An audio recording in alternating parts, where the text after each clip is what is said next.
태국에서 손꼽히는 명문가 출신의 한 여성이 있습니다. 최근 한국 이슈로 한국이 뭐 대단한 국가냐 한국을 비하하고 다니기 시작했다는데요.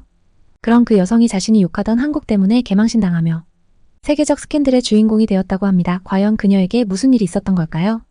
한국과 태국을 뒤흔들어 놓은 충격적인 이야기 지금 바로 시작해보겠습니다. 제 이름은 메이링이에요. 저는 늘 사람들이 꿈꾸기만 할 법한 삶을 살아왔어요. 저는 태국 방콕에서 가장 부유한 가문 중 하나의 딸이에요. 눈을 뜨는 순간부터 온통 사치로 둘러싸여 있죠. 매일 아침 부드러운 비단 이불의 감촉을 느끼면서 눈을 떠요. 제 침대는 엄청나게 커서 넓은 방의 절반을 차지할 정도예요. 벽은 제가 직접 고른 부드러운 핑크색으로 칠해져 있고 천장에서부터 바닥까지 이어진 커다란 창문으로 햇빛이 들어오면 침대 위에 있는 크리스탈 샹들리에가 반짝거려요. 기지개를 켜고 하품을 한 후 침대 옆 테이블에 있는 휴대폰을 집어들어요. 당연히 최신 모델이죠. 소셜미디어 피드를 스크롤하면서 친구들이 독점 파티나 명품 매장에서 찍은 사진에 좋아요를 눌러요. 메이링 아가씨, 아침 식사 시간이 되었어요. 부드러운 목소리가 문 밖에서 들려요. 리나예요. 제 하녀 중 한 명이에요. 저에겐 개인적으로 도와주는 하녀가 3명 있어요. 그들은 제가 옷을 입는 것부터 화장, 스케줄 관리까지 모든 것을 도와줘요.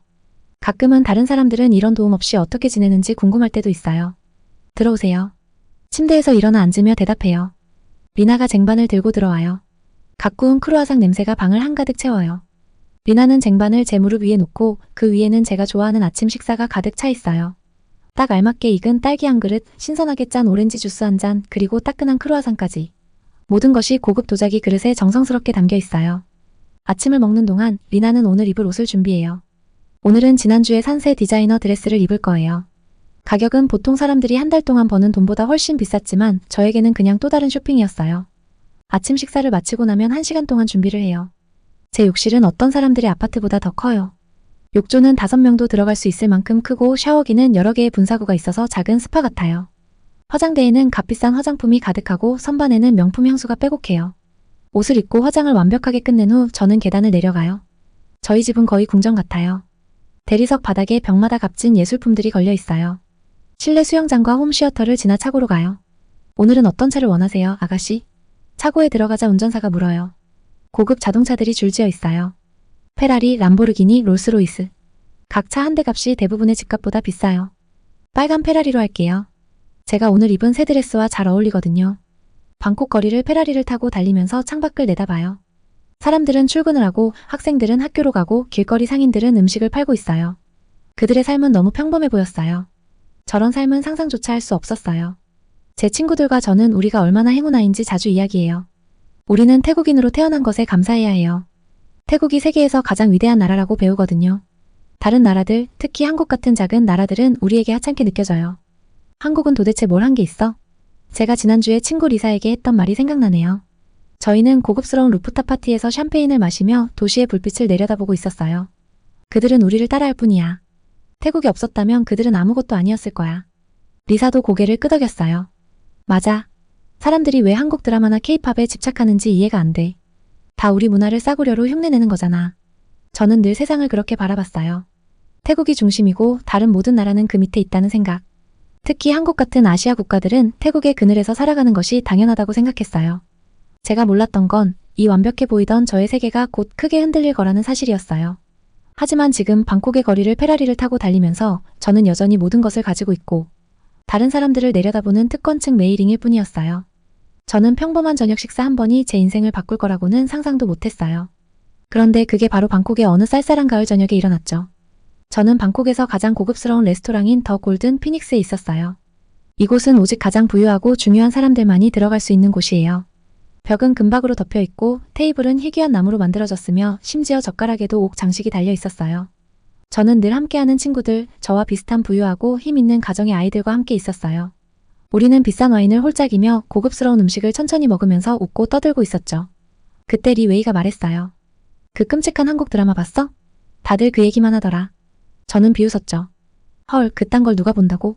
한국이 뭐 제대로 한 게 있기나 해? 우리 모두는 우월감을 느끼며 웃었어요. 우리 세계에서 방콕이 중심이었고 한국처럼 작은 아시아 국가는 거의 신경 쓰지 않았으니까요. 김치도 자기네가 만들었다고 주장한다더라. 제가 고개를 저으며 말했어요. 말도 안 돼. 김치는 원래 방콕 건데. 그 순간 옆 테이블에 있던 한 남자가 우리를 쳐다보고 있는 걸 눈치챘어요. 그 남자는 나이가 좀 있어 보였고 비싼 정장을 입고 있었어요. 아마도 중요한 사업가인 것 같았죠.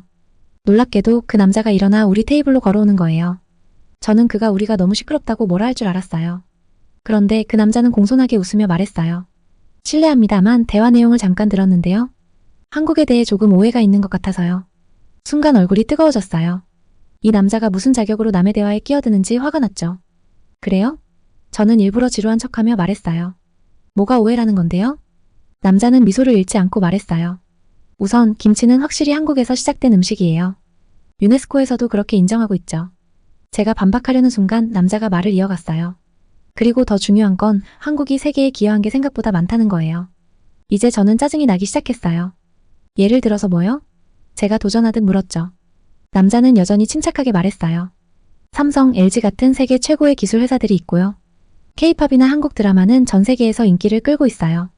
한국 뷰티 제품들도 세계 최고로 인정받고 있고요.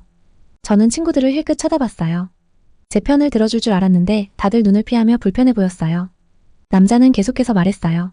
한국은 로봇공학, 친환경 에너지, 생명공학 분야에서도 큰 발전을 이루었어요. 그리고 한국은 원조 받는 나라에서 불과 한 세대 만에 주요 원조국으로 성장한 몇 안 되는 나라 중 하나죠. 얼굴이 뜨겁게 달아올랐어요. 그 남자의 말을 반박하고 싶었지만 제가 아는 정보가 너무 부족하다는 걸 깨달았죠. 근데 당신은 누구세요? 저는 상황을 다시 잡아보려는 듯 물었어요. 남자는 가볍게 고개를 숙이며 말했어요. 저는 한국 대사입니다.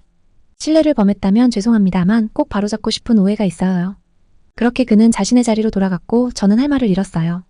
그날 저녁은 그 이후로 어색하게 흘러갔어요. 친구들과 다시 평소처럼 떠들려고 했지만 뭔가 달라진 느낌이었어요. 제 머릿속에 의심의 씨앗이 심어진 거였죠. 그 후 몇 주 동안 저는 그날 밤을 잊을 수가 없었어요. 길을 다니며 한국 브랜드를 보고 한국 식당이 여기저기 생기는 걸 알아차렸고 사람들이 새로 나온 한국 드라마 이야기를 하는 것도 들었어요. 이게 원래 있었던 걸까? 아니면 한국의 영향력이 점점 커지고 있는 걸까? 저는 평생 한 번도 해본 적 없는 걸 하기 시작했어요. 바로 조사였어요. 한국의 경제, 기술 혁신, 문화 수출에 대한 통계를 찾아봤죠. 알아갈수록 제가 얼마나 무지했는지를 깨닫게 되었어요. 어느 날 밤 잠을 이루지 못한 채 저는 중요한 결심을 내렸어요. 직접 한국에 가서 그 대사가 한 말이 사실인지 확인해 보기로요. 서울행 비행기 티켓을 예약하면서도 두려움과 설렘이 교차했어요. 제 인생에서 처음으로 제가 익숙했던 세상 밖으로 나가 제 자신이 믿어왔던 것에 도전하는 거였으니까요. 그리고 이건 단지 시작에 불과했어요. 제가 앞으로 겪게 될 여정은 제 세계를 완전히 바꾸어 놓을 거니까요. 한국 외교관이 했던 말이 계속 머릿속을 떠나지 않았어요. 그 말들이 계속 반복되면서 맴돌더라고요. 결국 더 이상 참을 수 없어서 한국을 직접 가봐야겠다는 생각이 들었어요. 그래서 충동적으로 서울로 가는 비행기표를 예약했어요. 인천국제공항에 비행기가 착륙할 때 설렘과 긴장감이 뒤섞인 감정이 들었어요. 과연 여기서 뭘 보게 될까? 내가 늘 생각해왔던 것처럼 낙후된 모습일까? 비행기에서 내리는 순간부터 놀랐어요. 공항이 엄청 크고 현대적이었어요. 태국 공항보다도 더 깨끗하고 효율적이었어요. 직원들은 완벽한 영어를 구사했고 정말 친절했어요. 전혀 예상했던 모습이 아니었죠. 입국 심사도 금방 끝났어요. 길게 줄을 서서 기다릴 필요도 없고 혼란스럽지도 않았어요. 모든 게 매끄럽고 조직적으로 잘 진행됐어요. 감탄하지 않을 수 없었어요. 공항을 나서서 서울로 향하는 동안 제 눈은 휘둥그레졌어요. 서울은 제가 상상했던 것과는 전혀 달랐어요. 하늘을 찌를 듯한 고층 빌딩들이 햇빛에 반짝였고 그 사이로 전통 한국 건축물이 엿보였어요. 곡선으로 이어진 지붕과 정교한 디자인을 자랑하는 아름다운 궁궐과 사찰들이요. 거리는 깨끗하고 잘 관리되어 있었어요. 특히 퇴근 시간에도 차들이 막힘없이 잘 흐르는 모습을 보고 놀랐어요. 제 고향에서는 교통체증이 늘 골칫거리였는데 여긴 모든 게 질서정연하고 효율적으로 움직이는 것 같았어요. 호텔로 가기 위해 지하철을 한번 타보기로 했어요. 사실 외국에서 대중교통을 이용하는 건 늘 걱정스러운 일이었지만 이번엔 그런 걱정이 기우였어요. 지하철 시스템이 너무 훌륭했어요. 역은 깨끗하고 안내 표지판도 한국어와 영어로 명확하게 표시돼 있었어요. 열차는 시간표대로 정확하게 도착했고 길을 찾는 것도 너무 쉬웠어요. 지하철에서 다른 승객들을 보니 다들 너무 멋졌어요. 여자들은 세련된 옷을 입고 화장도 완벽했어요. 남자들도 깔끔하게 정장을 차려입고 있었고 대부분 최신형 스마트폰을 들고 있었어요. 호텔에 도착했을 때 또 한 번 놀랐어요. 직원들이 따뜻한 미소와 깊은 인사로 저를 맞아주었고 유창한 영어로 대화를 나눴어요. 덕분에 완전히 편안해졌어요. 방은 현대적인 럭셔리와 전통적인 한국 요소가 완벽하게 조화를 이루고 있었어요. 창문 밖으로 보이는 야경은 끝없이 펼쳐진 불빛의 바다였어요. 저녁엔 호텔 근처를 둘러보기로 했어요. 거리는 활기가 넘쳤어요. 네온사인들이 한국식 바비큐 식당부터 노래방까지 다양한 가게를 밝히고 있었어요. 어디선가 풍겨오는 맛있는 음식 냄새가 입맛을 돋우더군요. 길거리 음식 가판대에서 뭔가 맛있는 냄새가 나는 곳에 멈췄어요. 나이 지긋한 할머니가 운영하는 가판대였는데 제가 뭘 먹고 싶냐고 물으셨어요. 주변 사람들이 먹고 있던 빨간 파츠 들어간 튀긴 도넛 같은 걸 가리켰어요. 할머니가 환하게 웃으시면서 하나 주셨어요. 한 입 먹자마자 감탄이 절로 나왔어요. 달콤하면서도 짭짤한 맛이 완벽하게 어우러진 데다 바삭한 식감이 정말 환상적이었어요. 그 자리에 서서 간식을 즐기며 사람들을 구경했어요. 다들 웃고 떠들며 저녁을 즐기고 있었어요. 예상치 못한 이 공동체적인 분위기가 정말 인상적이었어요. 호텔로 돌아오는 길에 조금 압도된 기분이 들었어요. 오늘 하루 동안 제가 본 모든 것들이 제가 알고 있던 한국에 대한 고정관념을 완전히 무너뜨렸거든요. 서울은 현대적이고 효율적일 뿐만 아니라 따뜻하고 환영받는 느낌이었어요. 사람들은 세련되고 기술에 능숙했지만 동시에 친절하고 상냥했어요. 그날 밤 침대에 누워 이런저런 생각이 떠올랐어요. 한국에 온 지 하루밖에 안 됐는데도 제 생각이 송두리째 흔들리는 것 같았어요. 앞으로 이 나라에서 또 어떤 걸 발견하게 될지 기대됐어요. 오랜만에 정말 새로운 것을 배울 생각에 설렜어요. 잠들기 전 마음을 다잡았어요. 남은 여행 동안 열린 마음으로 모든 걸 받아들이기로요. 새로운 것들을 경험하고 사람들과 대화하며 이곳을 정말 이해하려고 노력할 거예요. 어쩌면 제가 한국에 대해 완전히 잘못 생각하고 있었을지도 몰라요. 그런 생각이 들자 이상하게도 예전처럼 불편하진 않았어요. 오히려 내일이 기대됐어요. 과연 내일은 어떤 일이 기다리고 있을까요? 너무 궁금했어요. 호텔에서 우연히 한국인 중년 여자분을 만났는데 그분은 한국에 대해서 여러 가지를 알려주신다고 하셨어요. 카페에서 차를 마시며 이야기를 나누었어요. 제가 향긋한 차를 홀짝이던 중 김 여사님께서 한국 역사를 이야기하기 시작하셨어요. 그녀의 눈빛은 한국의 끈기와 혁신 그리고 불굴의 정신을 얘기할 때마다 반짝였죠. 저는 전에 들어본 적 없는 이야기들에 완전히 빠져들었어요. 알겠지, 메이링? 김 여사님이 따뜻하면서도 부드러운 목소리로 말씀하셨어요. 한국은 많은 어려움을 겪었어. 한국 전쟁 때 우리나라는 폐허가 됐지. 하지만 우린 포기하지 않았어.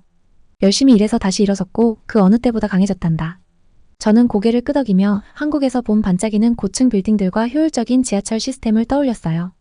전쟁의 잿더미에서 이렇게 현대적인 도시가 생겨날 수 있다는 게 참 상상이 안 되더라고요. 김 여사님은 계속해서 말씀하셨어요. 우리가 이렇게 성공할 수 있었던 비결은 단순히 노력만이 아니야. 우리의 공동체 의식 때문이지. 서로를 돌보는 마음, 그게 우리를 이렇게 만든 거야. 그 순간 땅이 흔들리기 시작했어요. 탁자 위에 있던 찻잔들이 덜그럭거리고 벽에 걸린 사진 액자가 흔들렸어요. 지진이었어요.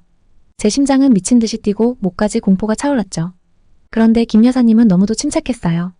어떻게 저렇게 차분할 수 있을까 싶었어요. 빨리 나를 따라와. 그분은 서둘러 일어나셨어요. 저도 망설이지 않고 자리에서 일어나 그녀를 따라 찻집을 나왔어요. 좁은 거리에는 겁에 질린 사람들로 가득했어요. 울부짖는 이들도 있었고 가족을 찾는 사람들도 있었어요. 발밑에선 땅이 계속해서 흔들리고 있었죠. 그렇지만 김 여사님은 목적을 가진 듯이 움직였어요. 그녀는 저를 강하게 이끌며 한국어로 이웃들에게 소리쳤어요. 무슨 말을 하는지는 이해할 수 없었지만 그분의 목소리는 묘하게 안심이 됐어요. 그분이 쓰러진 한 노인을 도울 때 저는 경이로움을 느꼈어요. 그녀는 다정하게 그분을 일으켜 세우더니 두 아이가 울고 있던 젊은 엄마에게 다가가서 한마디를 했는데 그 말에 아이들이 금세 웃기 시작했어요. 두려움 속에서도 그렇게 웃을 수 있다니 정말 놀라웠어요. 우린 근처 공원으로 향했어요. 김 여사님은 건물이 무너질 수 있는 위험한 곳에서 벗어나기 위해 사람들을 그곳으로 안내하고 있었어요. 저도 어느새 그분의 차분한 태도를 따라 관광객 무리를 이끌고 있었어요. 그들은 저만큼이나 두렵고 길을 잃은 눈치였어요. 진동이 점차 멈췄을 때 공원에는 수백 명이 모여 있었어요. 어린아이부터 노인까지 다양한 사람들이 있었지만 그 혼란 속에서도 질서는 유지됐어요. 사람들은 서로의 안부를 묻고 물을 나눠주며 위로의 말을 건넸죠. 젊은 남자들이 나뭇가지를 치우고 있었고 한 여자는 아이들을 위해 놀이 공간을 만들며 그들을 달래고 있었어요. 한 할아버지는 사람들에게 심호흡을 가르쳐주며 마음을 안정시키도록 도왔어요. 김 여사님께서 제 팔을 살며시 만지며 말씀하셨어요. 이것이 바로 한국이야. 우린 함께 어려움을 이겨나가. 저는 목이 메어 아무 말도 할 수 없었어요. 낯선 이들끼리 이렇게 서로를 돕는 모습이 너무나도 감동적이었어요. 제 고향에서는 상상할 수 없는 장면이었거든요. 밤이 되자 공원은 즉석 야영지가 되었어요. 사람들은 담요와 음식을 나눠주었고 집이 가까운 이들은 다른 사람들을 위해 물품을 가져왔어요. 저도 어느새 물과 간식을 나눠주며 이 공동체의 일원이 된 기분이 들었어요. 낯선 이들이지만 저를 가족처럼 대해주었어요. 밤새 여진이 계속됐지만 한국 사람들의 차분한 표정을 보며 저도 안정을 찾았어요. 저는 문득 생각했어요. 베이징에서 이런 상황이 벌어졌다면 어땠을까? 아마 저는 다른 사람들을 밀치고 제 목숨만 살리려고 했을지도 몰라요. 내 안락함과 안전만을 생각했겠죠. 그런데 여기서는 낯선 사람들끼리 가족처럼 행동하는 걸 보며 제 안에 무언가가 변화하는 걸 느꼈어요. 그동안 제가 가지고 있던 우월감과 자만심이 무너지고 있었어요. 해가 서서히 서울 위로 떠오를 때 저는 전과 다른 눈으로 이 도시를 바라봤어요. 그동안 단순한 모방이라 여겼던 효율성은 사실 생존을 위한 필요성과 혁신에서 비롯된 것이었고, 제가 비웃었던 예의는 진정한 따뜻함과 존경에서 나온 것이었어요. 해가 떠오르는 것을 보던 제게 김 여사님이 다가와서 제 어깨에 부드럽게 손을 얹으며 물으셨어요. 어떻게 느끼니? 저는 눈물이 고인 채로 그녀를 바라보며 말했어요. 뭐라고 해야 할지 모르겠어요. 정말 감사합니다. 모든 것이에요. 김 여사님은 주름진 얼굴에 따뜻한 미소를 지으셨어요. 아무 말도 할 필요 없어. 오늘 본 걸 기억해. 이게 진짜 한국이야. 저는 고개를 끄덕이며 이 순간을 절대 잊지 않을 거라는 걸 깨달았어요. 이 밤은 저를 깊이 변화시켰어요. 세상이 갑자기 더 넓고 더 복잡하고 더 아름다워 보였어요. 다음 날 아침 해가 서울 위로 떠오를 때 마치 처음으로 이 도시를 보는 기분이었어요. 모든 게 달라 보였죠. 분주한 거리, 높게 솟은 건물들, 출근길에 미소를 띠며 서두르는 사람들까지 모두 새로운 의미로 다가왔어요. 이제는 서울을 제대로 탐험하고 한국 문화를 더 배워보기로 결심했어요. 첫 번째로 찾은 곳은 전통 사찰이었어요. 알록달록한 그림과 정교한 나무 조각들에 감탄했어요. 마침 한 노승이 저를 보고 절 구경을 시켜주겠다고 하셨어요. 절의 역사와 불교 교리도 설명해 주셨는데 저 같은 낯선 사람에게도 이렇게 환대해 주셔서 깜짝 놀랐어요. 한국에서는 다른 사람을 친절하고 존중하며 대하는 걸 중요하게 생각해요 하고, 그는 부드럽게 웃으며 말했어요. 어디서 오셨든 누구시든 상관없습니다. 그의 말은 저를 떠나는 내내 제 머릿속에 맴돌았어요. 다음으로 향한 곳은 번화한 쇼핑가였어요. 거리는 사람들로 붐볐지만 아무도 밀거나 서두르지 않았어요. 모두가 목적이 있는 듯 움직였지만 서로를 배려하는 모습이 인상적이었어요. 한 젊은 남자가 무거운 짐을 든 할머니를 도와주는 걸 보았고, 한 무리의 초등학생들이 가게에 들어가기 전에 선생님께 정중하게 인사하는 모습도 봤어요. 점심은 길거리 음식을 먹어보기로 했어요. 음식점에서 풍기는 냄새가 정말 군침을 돌게 했거든요. 저는 뜨거운 만두를 가리켰고 주인은 웃으며 접시에 담아 건네주었어요. 제가 돈을 내려고 할 때 뒤에 서 있던 한 남자가 앞으로 다가왔어요. 제가 살게요. 그가 영어로 말했어요. 한국에 오신 걸 환영합니다. 정말 놀랐어요. 중국에서는 낯선 사람들이 외국인에게 물건을 사주는 일이 거의 없거든요. 그런데 이 사람은 저를 나라의 귀한 손님처럼 대하는 것이었죠. 우리는 같이 만두를 먹으면서 이야기를 나눴어요. 그는 대기업에서 일한다고 했는데 한국의 기술력이 얼마나 발전했는지에 대해 이야기했어요. 그는 스마트폰을 보여주며 이 제품이 한국 회사에서 만들어져 전 세계적으로 사용된다고 설명했어요. 우리는 작은 나라지만 열심히 일하고 큰 꿈을 꿔요 라고 그가 말했어요. 오후에는 현대미술관에 갔어요. 전시된 작품들은 전통적인 한국 요소와 최첨단 기술이 절묘하게 결합된 것들이었어요. 하나는 옛날 종이 등을 사용해 멋진 빛의 쇼를 만들어냈고, 또 다른 작품은 고대 도자기 디자인과 디지털 애니메이션을 결합했어요.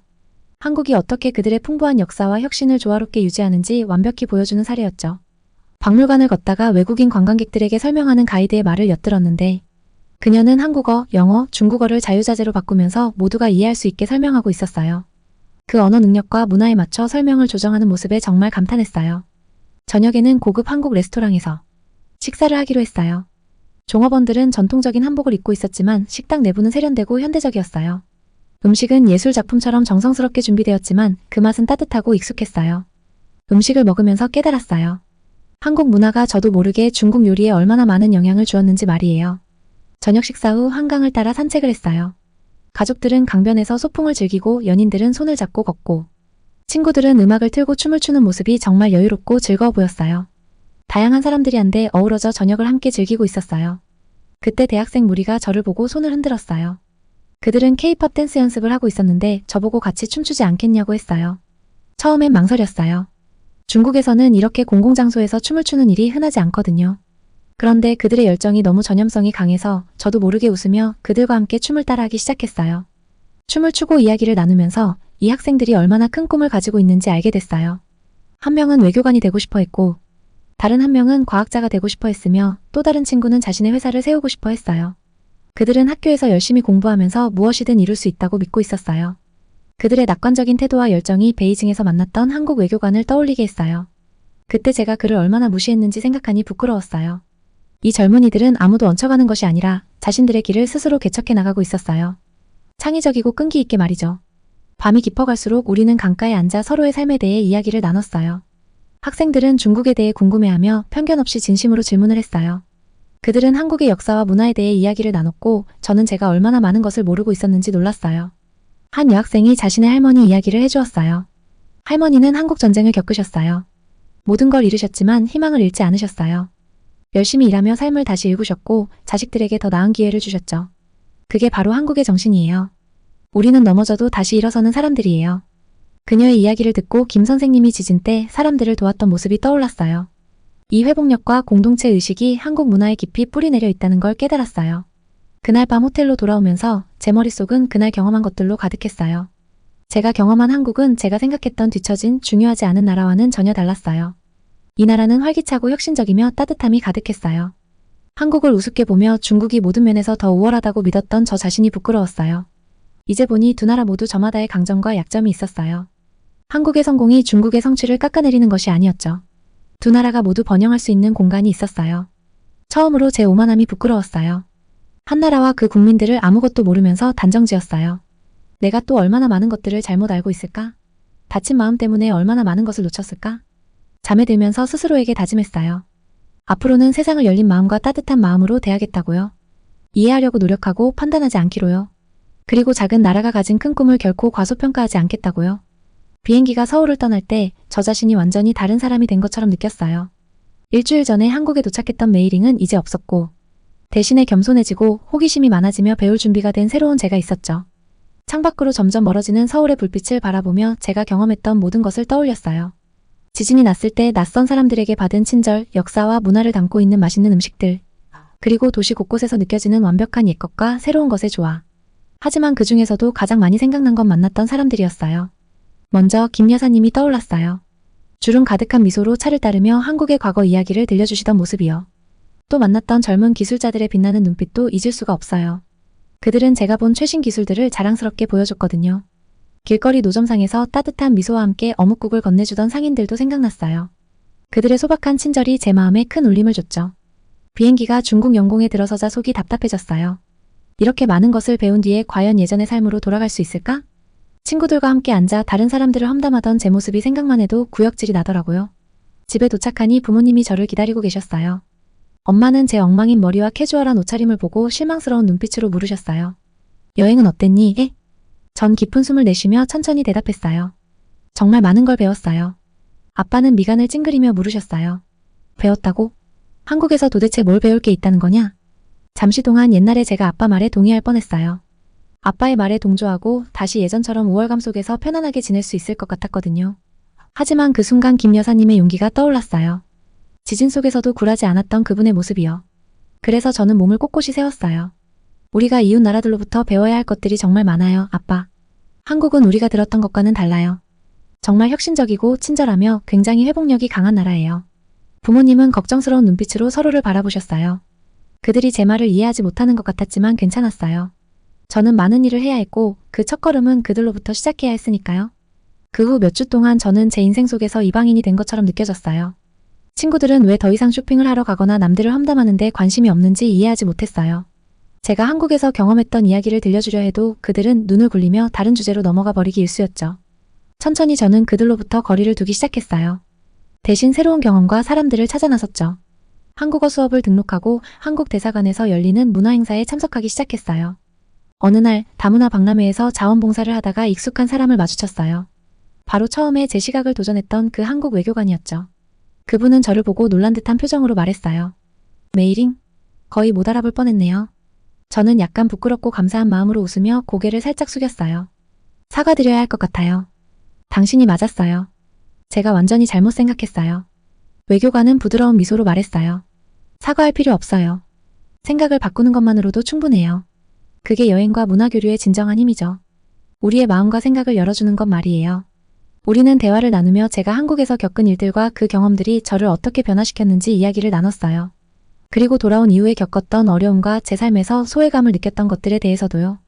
그분은 저를 이해한다는 듯 고개를 끄덕이며 말했어요. 변화는 언제나 쉽지 않죠. 특히 그것이 우리가 배워온 모든 것을 도전할 때는 더욱 그래요. 하지만 메이링, 당신에게는 특별한 기회가 있어요. 무슨 뜻이죠? 제가 물었어요. 당신은 이제 양쪽을 모두 이해하게 됐어요. 그동안 가졌던 편견과 오해를 알게 됐고 진실도 알게 됐잖아요. 당신은 우리 문화들 사이에서 다리가 되어줄 수 있어요. 그의 말이 가슴 깊이 와닿았어요. 문화 간의 달이라니. 네, 그 말이 맞는 것 같았어요. 그날 이후 저는 한국과 다른 문화들에 대해 더 깊이 배우기 위해 전념했어요. 제 경험을 공유하고 고정관념에 도전하는 블로그를 시작했어요. 대학에서는 문화교류 행사를 주최해 다양한 배경을 가진 학생들을 모았어요. 물론 쉬운 일만은 아니었어요.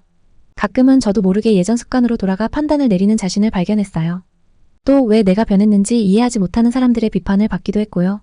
그럴 때마다 김 여사님의 따뜻한 다가방, 서울의 분주한 거리에서 느꼈던 흥분, 그리고 지진 속에서 느꼈던 공동체 의식을 떠올리며 용기를 얻었어요. 그 기억들이 저를 계속 앞으로 나아가게 했고 계속 배우고 성장할 수 있는 힘을 줬어요. 몇 달이 지나면서 제 주변에서도 작은 변화들이 일어나기 시작했어요. 예전 친구들이 진심으로 한국에 대해 질문을 하기 시작했어요. 부모님도 여전히 회의적이었지만 한국 음식을 시도해보기도 했고 서울 여행을 이야기하기도 했어요. 어느 저녁 아빠의 사업 영어를 도와드리던 중 아빠가 저를 깜짝 놀라게 하는 질문을 하셨어요. 메이링, 내가 한국어를 배우기엔 너무 늦은 것 같니? 눈물이 핑 돌며 아빠를 꼭 안았어요. 아빠, 배우면 늦은 나이라는 건 없어요. 절대요. 그날 밤 침대에 누워 저는 제가 얼마나 멀리 왔는지를 생각했어요. 편견에 가득 찬 철없는 소녀에서 사람들을 하나로 잇기 위해 노력하는 사람이 됐죠. 이 여정이 쉽지는 않았고 아직도 갈 길이 멀었지만 이제 저는 배울 것이 더 많다는 미래가 너무나 기대됐어요. 입가에 미소를 띠고 잠에 들었어요. 마음과 문화 사이에 다리가 놓여지는 꿈을 꾸며 한 걸음 한 걸음 천천히 나아갔죠.